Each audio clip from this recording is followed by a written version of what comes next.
अस्सलाम वालेकुम। आज हम स्टार्ट करेंगे chapter number 11 weights and measures. Basically जो ये चैप्टर है इसमें ज़्यादातर कैलकुलेशंस हैं और कुछ कन्वर्जन्स हैं, वो हमने देखनी है।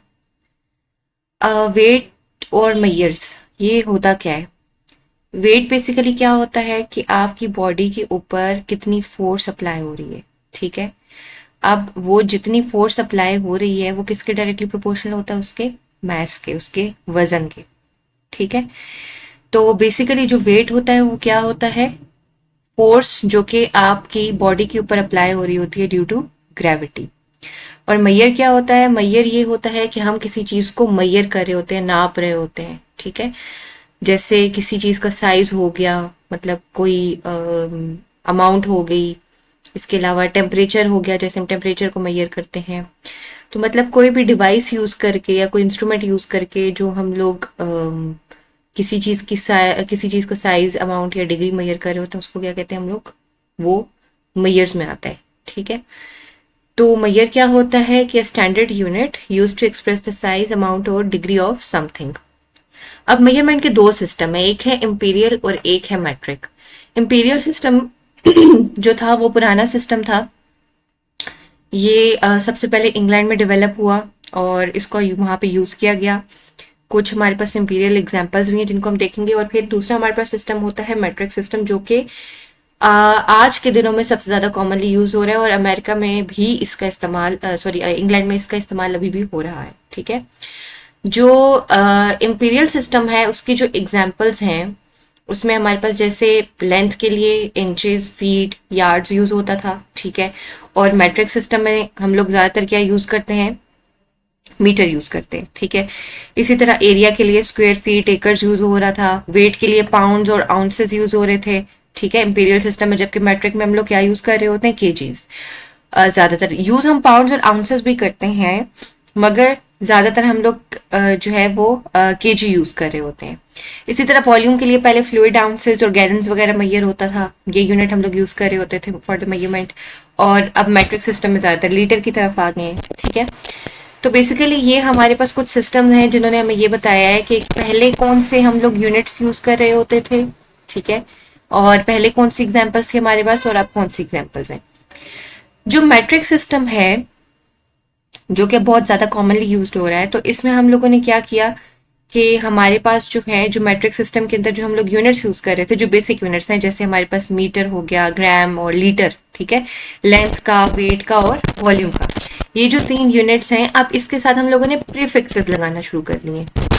ठीक है, मतलब कि प्रीफिक्स का मतलब क्या होता है कि यूनिट से पहले जो चीज, मतलब कि जो वैल्यू हम लगा देते हैं उसको क्या कहते हैं? प्रीफिक्स बोलते हैं। ठीक है, कोई भी न्यूमेरिकल वैल्यू जो कि यूनिट से पहले लगाई जाती है, जैसे मीटर है, तो अगर मीटर के साथ में लगा लूं माइक्रो, तो क्या बन जाएगा? Micro metre. Millimetre, centimetre, decimetre, decametre, hectometre, kilometre. ठीक है, ये हमारे पास क्या है? प्रीफिक्सेस हैं। अब इन प्रीफिक्सेस की वैल्यूज होती हैं। ठीक है, हर प्रीफिक्स की कोई ना कोई न्यूमेरिकल वैल्यू है। जैसे अब देखिए माइक्रो है, तो माइक्रो की वैल्यू क्या है? 1/10⁶। ठीक है, 6 का मतलब क्या है? 60। इसी तरह मिली है, तो मिली की वैल्यू क्या है? 1/10⁻³ या 1000। ठीक है, 10⁻⁴ इसको 3 भी लिख सकते हैं या 1000 भी लिख सकते हैं।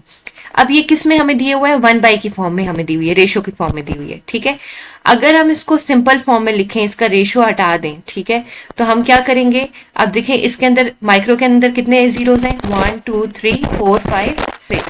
ठीक है, तो इसको हम लोग ऐसे भी लिख सकते हैं, जैसे एक सेकंड में आपको यहाँ पे लिख के बताती हूँ।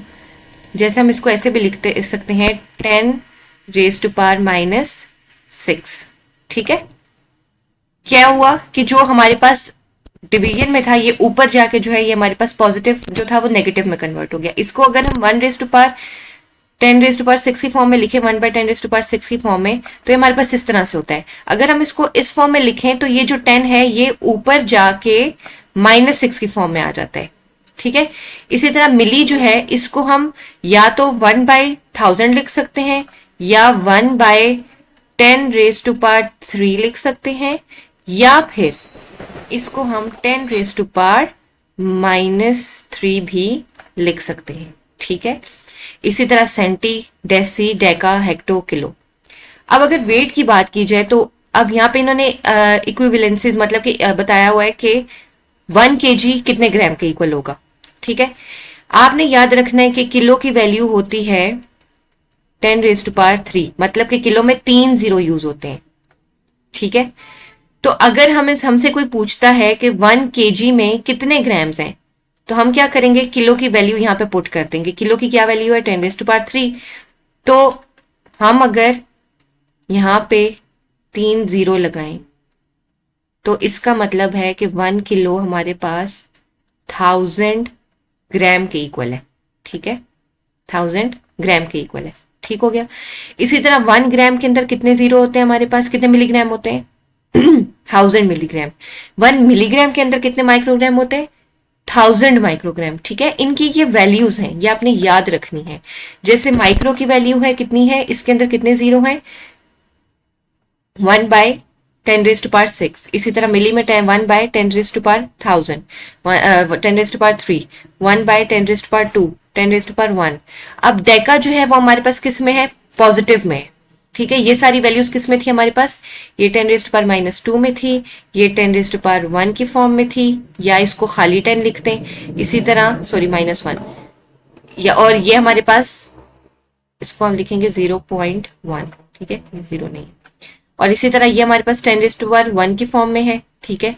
तो इसका मतलब है ये पॉजिटिव है, मतलब कि एक जीरो है। इसी तरह हेक्टो जो है वो हमारे पास 10⁻2 या 100, किलो 10⁻3 या 1000, ठीक हो गया। अच्छा, इसी तरह अब देखें 1 किलोग्राम के अंदर कितने ग्राम्स होते हैं 1000 ग्राम। अब 1 ग्राम के अंदर कितने mg होते हैं 1000 mg। ये बात आपने याद रखनी है कि जब आप बड़े यूनिट से छोटे यूनिट में जाएंगे तो आपने मल्टीप्लाई करना है, और जब आप छोटे यूनिट से बड़े यूनिट में आएंगे तो आपने डिवाइड करना है, ठीक है, आपने डिवाइड करना है। अब अगर मुझे कोई कहता है कि 1 किलोग्राम के अंदर कितने ग्राम है, तो मैं 1 को 10⁻3 से मल्टीप्लाई कर दूंगी तो मेरे पास क्या आ जाएगा 1000 ग्राम। अब अगर मुझे कोई कहता है ग्राम के अंदर कितने केजी है, तो मैं क्या करूंगी, अब ग्राम तो छोटा यूनिट है, किलो तो बड़ा यूनिट है, तो मैं क्या करूंगी 1 को 1000 से डिवाइड कर दूंगी, ठीक है। तो मेरे पास क्या आंसर आएगा 0.001। इसका मतलब है कि 1 ग्राम के अंदर 0.01 kg मौजूद होते हैं, ठीक हो गया। बड़े यूनिट से छोटे यूनिट में आएंगे तो मल्टीप्लाई करें, ये एक ट्रिक है याद करने के लिए।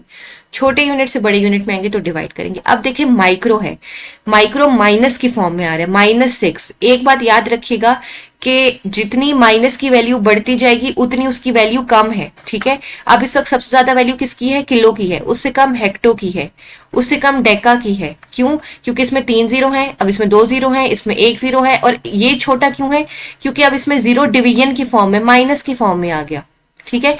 इसी तरह सेंटी में -2 है, मिली में -3 है, -3 या 1/10⁻3, ठीक है। माइक्रो में -6 है। तो जैसे माइनस में वैल्यू इंक्रीज करती जाएगी उतनी उसकी वैल्यू कम होती जाती है, ठीक है। ये बात आपने याद रखनी है। अब अगर हम लोग आ जाते हैं यहां पे, तो फार्मेसी के अंदर जो फार्मास्यूटिकल प्रोडक्शन होती है हमारी, उसके अंदर हम लोग क्या करते हैं कि हम लोगों के वेट की जो है यूनिट्स कुछ यूज होते हैं, ठीक है। जैसे मैंने आपको बताया 1 किलोग्राम 1000 ग्राम के इक्वल होता है, 1 हेक्टोग्राम किसके इक्वल होगा 100 ग्राम के, क्योंकि हेक्टो की वैल्यू क्या होती है हमने ऊपर देखी है 10⁻2। इसी तरह 1 डेकाग्राम की वैल्यू कितनी होती है 10⁻1 या खाली 10, ठीक है। 1 ग्राम के अंदर अब कितने मिलीग्राम्स होंगे 1000। 1 डेसीग्राम के अंदर कितने मिलीग्राम्स होंगे 100।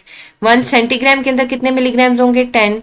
1 मिलीग्राम के अंदर कितने ग्राम्स होते हैं 0.001, या इन्होंने यहाँ पे 1 mg लिखा हुआ है, ठीक है। तो 1 सेंटीग्राम मतलब 10⁻², या इसको आप 0.01 की फॉर्म में भी लिख सकते हैं। डेसी का मतलब क्या है 10⁻1, तो 1 डेसीग्राम कितने ग्राम के इक्वल होगा 10⁻1 ग्राम या 0.1 ग्राम। इसी तरह 1 ग्राम के अंदर कितने मिलीग्राम्स होंगे, ये अब हमने देखना है, ठीक है। अब मिली की वैल्यू क्या है, 10⁻³ ठीक है। अब आपने ये याद रखना है कि ग्राम बड़ा यूनिट है और मिलीग्राम जो है वो छोटा यूनिट है। तो हमने क्या करना है, मल्टीप्लाई करना है, ठीक है। अब आपने 1 ग्राम जो है 1000 मिलीग्राम के इक्वल है, ठीक है।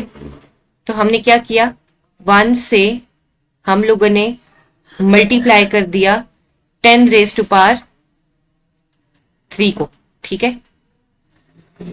अब क्या था हमारे पास कि यहां पे माइनस की फॉर्म में था, तो जब ये ऊपर जाएगा तो ये क्या हो जाएगा, प्लस की फॉर्म में, ठीक है। जैसे देखें 1 ग्राम हमारे पास 1000 mg के इक्वल है, ठीक है।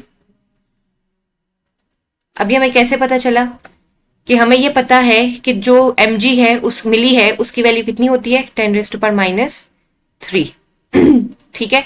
तो जब हम लोग इसको 1/, की फॉर्म में लिखते हैं, 10⁻³ की फॉर्म में, सॉरी 1/10⁻³ की फॉर्म में लिखते हैं, नीचे अगर प्लस है तो जब वो ऊपर जाएगा तो वो ऊपर -3 हो जाएगा, या अगर नीचे माइनस है तो वो ऊपर जाएगा तो वो ऊपर +3 हो जाएगा, ठीक है। तो अब अगर आपके पास जो है ये माइनस की फॉर्म में है, ठीक है, 10⁻³ की फॉर्म में, आप इसको सबसे पहले पॉजिटिव फॉर्म में कन्वर्ट करें, ठीक है। हमने किस में करना है, 1 ग्राम को मिलीग्राम में कन्वर्ट करना है। अब ये आपके पास क्या है, 10⁻³ की फॉर्म में, ठीक हो गया। अब हमने ये देखना है कि 1 ग्राम के अंदर कितने आपके पास मिलीग्राम्स हैं, ठीक है। तो अब क्या करेंगे कि हम यहाँ पे ये डिवाइड हो रहा है, इसको यहाँ पे जाके मल्टीप्लाई कर देंगे, तो यहां से हमें पता चल जाएगा कि 1 ग्राम के अंदर आपके पास 1000 मिलीग्राम होते हैं, ठीक। ये बात आपने याद रखनी है, इसको थोड़ा सा समझने की खुद भी कोशिश कीजिएगा। फिर आगे हमारे पास आ जाता है वॉल्यूम। अब वॉल्यूम में इसी तरह 1 किलोलीटर 1000 लीटर्स के, 1 हेक्टोलीटर 100 लीटर्स की, ये सारी वैल्यूज आपने याद कर रखनी है। अब डोमेस्टिक मैयर्स के वो मैयर्स जो कि हम लोग घर के लिए यूज करते हैं, ठीक है। लेट सपोज के बच्चों के अक्सर ये पैनाडोल के ड्रॉप्स आते हैं, ठीक है। अब उस ड्रॉपर के अंदर कितने मिलीलीटर की इक्वलेंसी होगी, मतलब कि एक ड्रॉप कितने मिलीलीटर के इक्वल होता है, 0.06। इसी तरह 1 टीस्पून जो चम्मच होता है हमारे पास, टीस्पून, वो कितने के इक्वल होता है, यहाँ 4 लिखा हुआ है, ये 4 नहीं है, ये 5 ml होगा, ये आप यहाँ करेक्ट कर लीजिएगा, ठीक है। इसी तरह अगर डिजर्ट स्पून की बात की जाए तो डिजर्ट स्पून आपके पास 8 ml के इक्वल होता है, टेबल स्पून 10 ml के इक्वल और 15 ml के इक्वल होता है। एक जो पूरा कप होता है, टी कप, जो चाय का कप जिसमें हम पीते हैं चाय, वो 120 ml के इक्वल होता है। 1 फ्लूइड आउंस 30 ml के इक्वल होता है। नेक्स्ट हमारे पास आ जाता है मेजरमेंट ऑफ टेम्परेचर। टेम्परेचर को कैसे मेजर करते हैं, सेंटीग्रेड और सेल्सियस, केल्विन या फॉरेनहाइट की फॉर्म में। 3 यूनिट्स होते हैं, सेंटीग्रेड जिसका दूसरा नाम सेल्सियस है एक, दूसरा फॉरेनहाइट, तीसरा केल्विन, ठीक है। अब जो फ्रीजिंग पॉइंट होता है वो क्या होता है, 0 डिग्री सेल्सियस। जो बॉइलिंग पॉइंट होता है वो कितना होता है, 100 डिग्री सेल्सियस।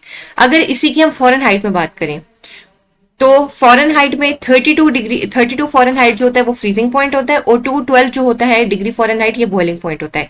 अगर हमने कन्वर्जन करनी है फॉरेनहाइट से डिग्री सेल्सियस में या डिग्री सेल्सियस में फॉरेनहाइट, डिग्री सेल्सियस से फॉरेनहाइट में, तो हमने क्या यूज करना है, ये वाला फॉर्मूला यूज करना है, 5 Fahrenheit is equal to 9C + 160। अगर लेट सपोज आपके पास यहाँ पे इन्होंने कहा हुआ है कि आपने टेम्परेचर फाइंड करना है फॉरेनहाइट के अंदर, ठीक है। तो आप क्या करेंगे कि लेट सपोज मुझे बोला हुआ इन्होंने वैल्यू दी हुई है 40 डिग्री सेल्सियस, और अब मैंने इसको फॉरेनहाइट में कन्वर्ट करना है, तो मैं कैसे कन्वर्ट करूंगी, 5F is equal to 9 into 40, C की जगह मैंने वैल्यू पुट कर दी, प्लस 160, ठीक है। अब क्या होगा, इन दोनों को मैं मल्टीप्लाई कर दूंगी, क्या वैल्यू आ जाएगी मेरे पास, 360 + 160, इसको आप ऐड करें तो कितना बन जाता है, ये आपके पास 6 6 6 12 1, मेरे ख्याल से ये बनता है आपके पास 520 almost, if I am not wrong. ये आप लोग कैलकुलेट कर लीजिएगा, कंफर्म कर लीजिएगा, ठीक है। अब फॉरेनहाइट है यहाँ पे, यहाँ इसके साथ क्या लगा हुआ था, 5। अब ये 5 यहाँ मल्टीप्लाई हो रहा है, यहाँ जाके क्या हो जाएगा, डिवाइड, ठीक हो गया। तो 5 1 जार 5, 5 1 जार 5, 5 4 जार 5 0, और इसको हम अगर मल्टीप्लाई करें तो ये क्या आ जाएगा आपके पास, इसका आंसर क्या आ जाएगा, 520 को हमने मल्टीप्लाई करना है किससे, 5 से, तो ये आपके पास वैल्यू आ जाएगी 104। इसका मतलब है कि फ़ारेनहाइट में आपका टेम्परेचर 104 के इक्वल है, ठीक है। 40 जो है वो किसके इक्वल है, 104 के। इसी तरह अगर आपने सेल्सियस फाइंड करना है तो आप क्या करेंगे, फ़ारेनहाइट में वैल्यू पुट करेंगे, ये यहाँ प्लस हो रहा है, यहाँ जाके माइनस हो जाएगा, इसके साथ यहाँ 9 डिवाइड मल्टीप्लाई हो रहा है, यहाँ जाके डिवाइड हो जाएगा, और इसी तरह आपने कैलकुलेट कर लेना है। नेक्स्ट आ जाता है डेंसिटी। डेंसिटी क्या होता है, मास पर यूनिट वॉल्यूम, ठीक है, मतलब कि मास डिवाइड बाय वॉल्यूम। तो इसका जो यूनिट है वो क्या होता है, केजी पर मीटर क्यूब। मास जो होता है क्या होता है हमारे पास, कि किसी भी चीज का वजन, ठीक है। वॉल्यूम क्या होता है कि उसने स्पेस कितना ऑक्यूपाई किया हुआ है। मास को हम मेजर करते हैं केजी में, ठीक है। वॉल्यूम को हम मेजर करते हैं लीटर में, या यहाँ पे इन्होंने सेंटीमीटर क्यूब में किया हुआ है। तो अगर आपके पास जो है वो density mass divide by volume, और अगर आपने मास फाइंड करना हो तो क्या करेंगे, वॉल्यूम को उधर जाके मल्टीप्लाई कर देंगे, ठीक है। तो क्या फॉर्मूला बन जाएगा, डेंसिटी इंटू वॉल्यूम। अगर आपके पास वॉल्यूम जो है आपने फाइंड करना है तो आप क्या करेंगे, मास को डेंसिटी से डिवाइड कर देंगे, तो आपके पास क्या बन जाएगा, डेंसिटी तो आपके पास क्या बन जाएगा, मास डिवाइड बाय डेंसिटी, या वेट डिवाइड बाय डेंसिटी, ठीक है, मास या वेट डिवाइड बाय डेंसिटी। और इसका यूनिट क्या होता है, किलोग्राम पर मीटर क्यूब, ठीक है। आगे आ जाती है आपके पास परसेंटेज। परसेंटेज क्या होता है, पार्ट्स पर 100, मतलब कि 100 पार्ट्स के अंदर आपकी किसी भी चीज की कितनी अमाउंट मौजूद है, ठीक है। अगर 90 है इसका मतलब है कि आपकी परसेंटेज 90 है, अगर 80 है तो इसका मतलब है कि आपकी परसेंटेज 80 है। तो बेसिकली 100 पार्ट्स के अंदर कितनी 100 के अंदर कितने पार्ट्स मौजूद हैं ये आपको परसेंट बताता है, ठीक है। अब क्या है, इसके 3 यूनिट्स हैं, weight by volume, weight in volume, volume in volume, ठीक है। अब इसको हम पहले देख लेते हैं। वॉल्यूम का यूनिट क्या होता है, यहाँ पे मिलीलीटर यूज किया हुआ है, और वेट का क्या यूज किया हुआ है, ग्राम्स, ठीक है। तो मतलब कि 100 वॉल्यूम के अंदर कितने ग्राम्स शामिल हैं, ठीक है। मतलब कि 100 मिलीलीटर के अंदर कितने ग्राम्स शामिल हैं, ये क्या है, वेट बाय वॉल्यूम। एग्जाम्पल क्या दी हुई है कि 10% वेट बाय वॉल्यूम सोल्यूशन है अगर NaCl का, तो इसका मतलब है कि 10 ग्राम हमारे 100 ml ऑफ वाटर के अंदर डिजोल्व है, ठीक। इसी तरह अगर वेट बाय वेट की बात की जाए तो ये बात आपने याद रखनी है कि जो डिवाइड के बाद वाली वैल्यू है उसकी वैल्यू हमेशा 100 होगी, क्योंकि हम परसेंटेज फाइंड कर रहे हैं, ठीक है। अब हमने देखना है कि 100 ग्राम के अंदर कितने ग्राम मौजूद हैं, क्योंकि अब यहाँ वेट आ गया, वहां क्या था, वॉल्यूम के अंदर हम देख रहे थे, अब यहाँ वेट के अंदर देख रहे हैं, ठीक है। तो मतलब कि कितने ग्राम्स हमारे 100 ग्राम्स ऑफ सॉलिड के अंदर मौजूद है। For example 5% weight by weight boric acid ointment है, तो 5 ग्राम हमारी ऑइंटमेंट मौजूद होगी 100 ग्राम ऑफ टोटल वॉल्यूम के अंदर, ठीक है, सॉरी टोटल मास के वेट के अंदर, ठीक। अब अगर वॉल्यूम बाय वॉल्यूम की बात की जाए तो वॉल्यूम का यूनिट क्या है, मिलीलीटर, ठीक। तो हम ये देखेंगे कि 100 मिलीलीटर के अंदर कितना ml आपका वॉल्यूम मौजूद है। It is defined as the number of millilitres in a liquid in every 100 ml of solution, ठीक। 70% वॉल्यूम बाय वॉल्यूम अगर एल्कोहल है तो इसका मतलब है कि 70 ml 100 ml के अंदर मौजूद है, ठीक हो गया। तो ये आपकी परसेंटेजेस है। तो यहाँ पे हमारी बुक कंप्लीट हो गई। होपफुली आप लोग को अंडरस्टैंड हो गया होगा आज का टॉपिक। Okay, thank you.